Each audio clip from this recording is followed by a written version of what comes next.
Raiders are very loyal to where they, because we've had banded cranes and they'll show up in the same place to sleep, usually. As I was saying before, when the farmers flood their fields, these cranes will probably disperse and there might be less and less. But last season, when we came out here during January and December, there's quite a few of them. In other seasons, you can't tell. There are fewer. But the one thing I'm surprised it's not here yet is the Tundra swans.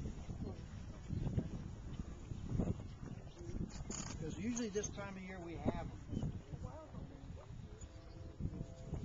Okay, now one thing I did say, can a crane land in a tree? Yeah, they can.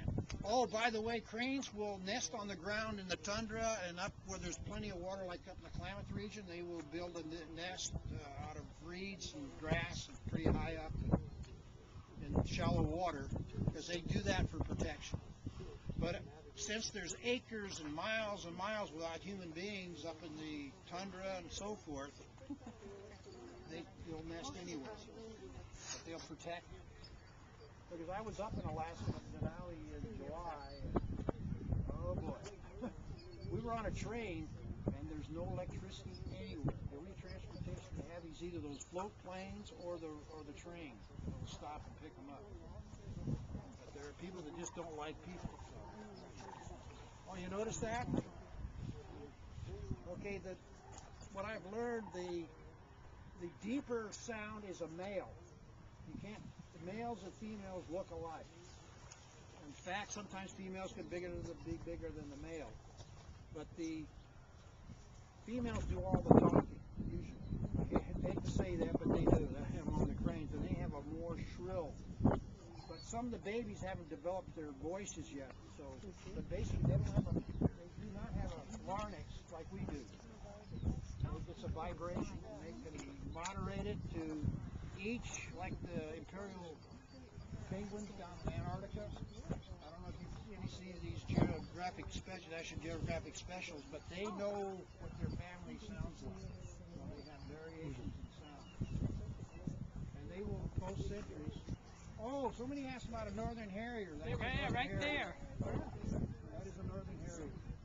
Looking for something. Oh, yeah. Now this time of year we do have red-tailed hawks. Yeah. Sometimes. Oh, by the way, we did see a peregrine falcon in the north.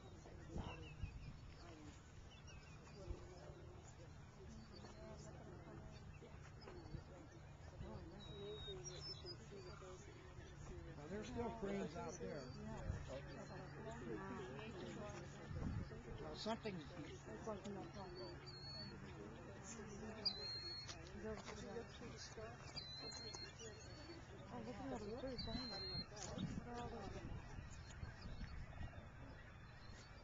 Those are geese. What kind they are, I don't know.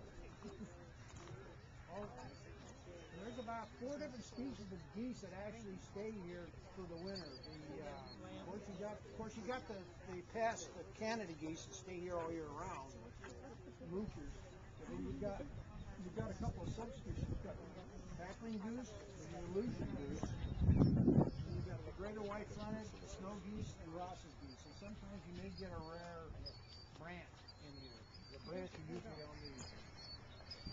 Another introduced bird that I saw was called the mute swan. They're like these starlings. They've been introduced to the East Coast. Now they're everywhere. I saw my first 2 this summer in the Bay Area. That's a harrier. Oh, that's the blackbird, Joe.